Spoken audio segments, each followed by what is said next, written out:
little while ago. Basically, some of my research here is around some of the effects that light can have on the brain and on performance in people. There's a little bit of research around. It's quite interesting from a perspective from people that work late at night, or people that exposed to different time rhythms during the day. It seems as if light can have a very strong effect on how alert you are and how your brain is working and the different chemicals that are being produced and are changing in your brain. So that's one of the things that I wanted to look at. And in particular, it seems that on a sunny day like today in Östersund, you have a lot of blue light around. You go outside, people are generally happier, the mood is actually better, and that's actually because of the changes that happen in chemicals in your brain when you see blue light. And they actually know that in terms of they do some tests with computers and with mood and with reaction times and these types of things. And if you're exposed to blue light, then you actually do better in those tests. On the other hand, they've shown quite recently some tests when obviously people are now, they have their, your iPad, or you have your mobile phone or your laptop, and you're working on it quite late at night.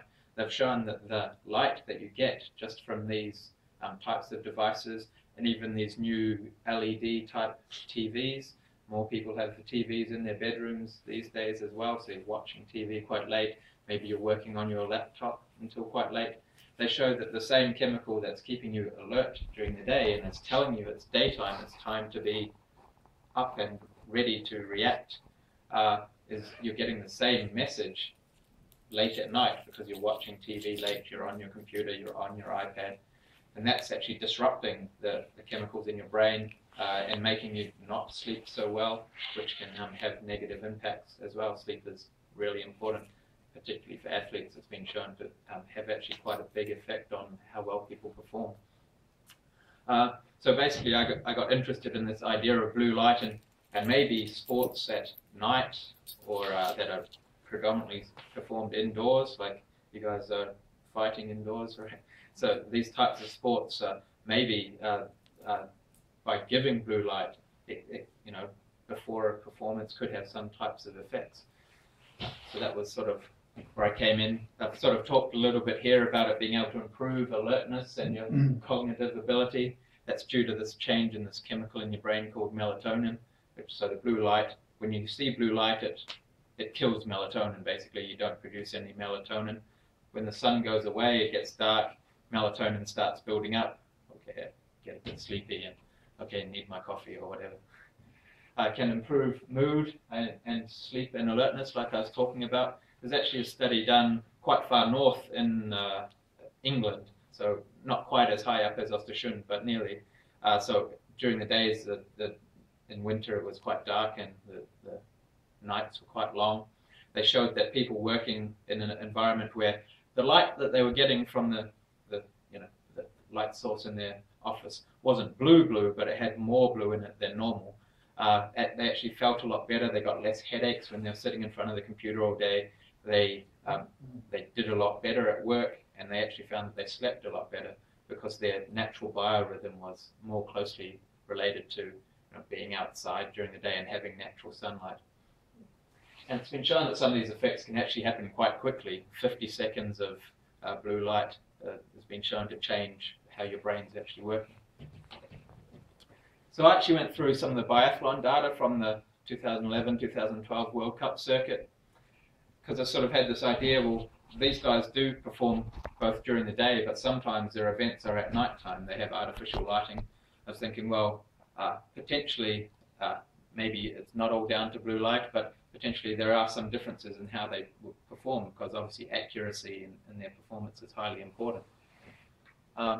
So basically, just going through the data, you'd say they obviously made a lot more errors when they're standing up, which makes sense. That was just sort of a check to make sure that when I put in all the data, it was all looking right and made some sense.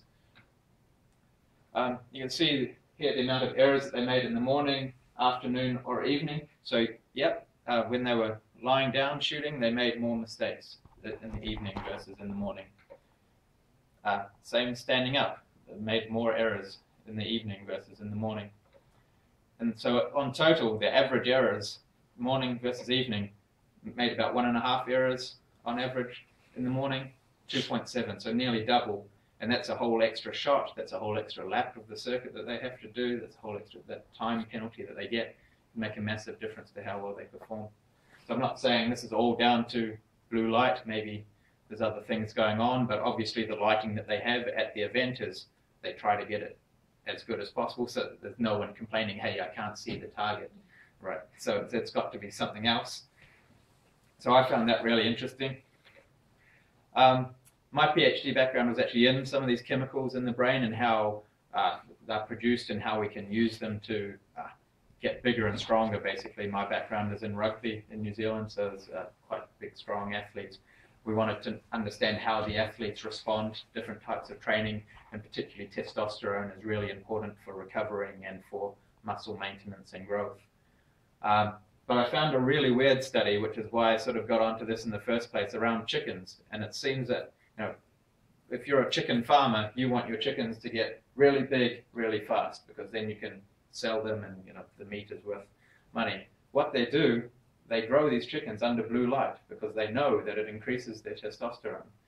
So my idea was sort of, okay, this is chickens, right? It's not people. Okay, can we see something in people as well? And that's where I sort of got into this, or started learning more about how blue light affects our mood and these other hormones. So I wanted to know if it could change testosterone as well. Interestingly enough, that it was actually developed by NASA, some of these blue light ideas, because they know that plants grow a lot better with enhanced blue light, because when they're in space, they don't want to have, they were sort of thinking if we can grow our own food, that'd be the best way to be self-sustainable. They found using normal lights were just terrible, so they needed to match the light as closely as possible to what we get here on Earth.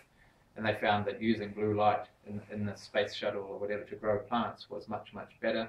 It's also used for acne prevention. It seems to work really well at preventing outbreaks in the skin. It has some sort of antibiotic behavior in the skin.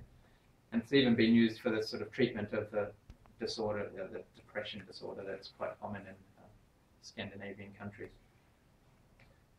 So I had a project here that we ran downstairs. I'm not sure whether I can up and showed you the recovery room. Oh, I forgot that. It's a nice room. Maybe he can take you down there a little afterwards. It's a nice room. Doesn't always get used for science, it's fair to say. We have 4 very nice massage chairs. We have a nice big screen. You can play some nice relaxing music. So basically what I did, I got the students around to come in and we installed some blue lights. They just got the chance to relax there, take it easy for an hour. I gave them caffeine because I've done a bit of work with caffeine before. I know it changes some of the hormones that I'm interested in, but it also has some of these effects as well. We know it affects mood. We know it makes you more alert, right? That's why most people need their coffee in the morning. So I wanted to compare a little bit blue light with caffeine. So I basically split these 24 guys up into 4 groups. They all did everything, but it was all randomized.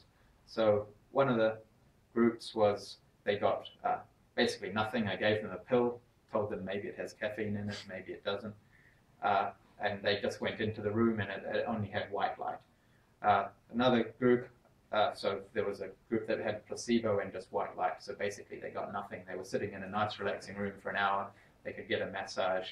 Could be worse for them, I guess. There are worse experiments to have done on you. The second group, they had white light as well, but I gave them caffeine. Third group, they went in, they didn't get caffeine, but they did get blue light. And the 4th group obviously got blue light and caffeine. And we just wanted to see how they were going, just their response to some computer reaction times, things like this. So basically, not surprisingly, some of these reaction times is a go, no-go test. So basically it flashed up with a green dot, and if you saw the green dot, you just push the button as fast as you could. But sometimes it would flash up and it would be a slightly different dot. It had some patterns through it, so you couldn't just push as fast as you wanted to every time. You had to make a little bit of a decision, think, okay, decide. So in that test, you can see there that just sitting down, relaxing for an hour, so the time here is going up, so that's slower. So the best thing there, so sitting there for an hour with no blue light, no caffeine, you got a bit slower. Makes sense. You relax, you slow down, you're feeling a bit yeah. That you can see there, both the blue light and the caffeine sort of had pretty similar effects. They made you a little bit quicker, but the best effect there was when you combined the blue light and the caffeine. Again, this is the fastest reaction time, or the change in the reaction time. So that, again, you can see here, sitting there for an hour, the N there is that top line. Basically, they didn't get caffeine, they didn't get blue light. They got a little bit faster, but not too much, in just a straight reaction time test. You can see caffeine came down a little bit. Caffeine with blue light came down a little bit, but the best was actually just blue light by itself, which is a little bit surprising. But it's actually quite well known with caffeine. If you give people too much, there's sort of a peak where there's the best place to give them this much caffeine. If you give them more than that, they start getting worse again. So maybe it's that sort of effect again we're seeing here, that they've got too much when you gave both the blue light and the caffeine. It's actually quite interesting. There's some research that came out actually this year, 2013, showing that obviously in a 100-meter race, or the shorter the race is, the more important the reaction time is for your performance. If you can improve your reaction time by, well, you can see you can improve it by up to 10% here, 12%, then that's going to make a big difference in how fast you actually complete a 100-meter race. And these sort of reaction times could be very important as well in probably combat sports, things like ice hockey for a goalkeeper, these types of things. And interesting, it seemed as if the effect was a bit stronger if you had blue eyes.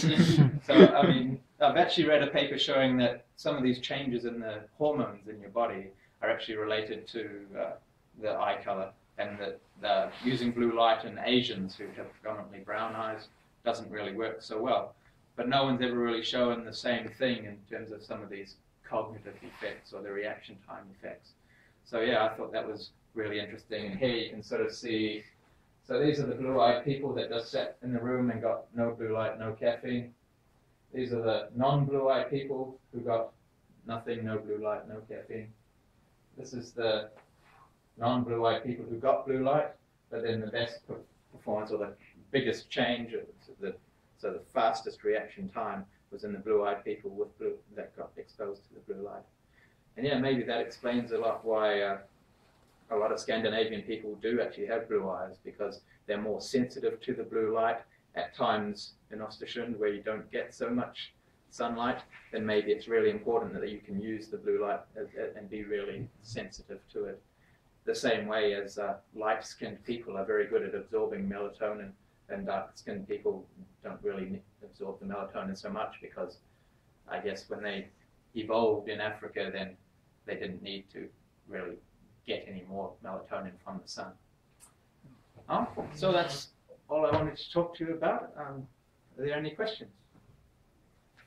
You understand me? Sorry, I'm talking quite fast. Yeah? Is it important to have a blue shirt? Yeah. You can look at that. Yeah. I actually have a strip of LEDs. You can buy them at Claes Olsen, and just I have that on my desk for during the winter. Well, I don't actually, because Kim stole it just recently. That's what I was just talking about.